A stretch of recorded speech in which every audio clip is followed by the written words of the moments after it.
Колку долго може да стојат варените јајца? По Великден, остатоците од храна често се влечкаат околу фрижидерот по празничната трпеза, бидејќи би било добро да се фрла што помалку храна. Обидете се да ги искористите тие остатоци во наредните денови.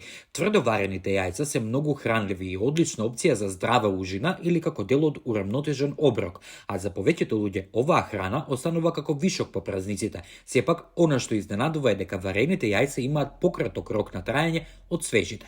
За време на готвењето се отстранува заштитниот слој што обложува лушпата, што ги прави јајцата почувствителни на воздух и штетни микроорганизми. Затоа ладењето на варените јајца е исклучително важно кога станува збор за спречување на контаминација или расипување. Нивното чување во фрижидер помага да се забави растот на бактериите, бидејќи потенцијално опасните бактерии растат побавно на температури под 4 степени Целзиусови.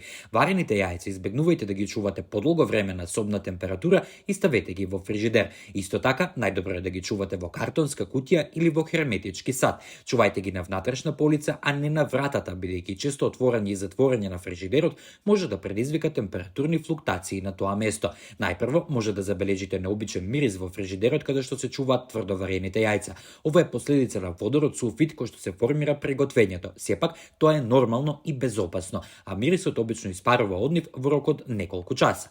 Не се препорачува замрзнување на тврдоварени јајца, бидејќи и белките и жолчките стануваат цврсти и водени, што ги прави непријатни за јадење. Многу луѓе се загрижени дали жолчката од тврдоварено јајце има зеленикаво сива боја. Сепак, тоа не значи дека јајцето се расипало.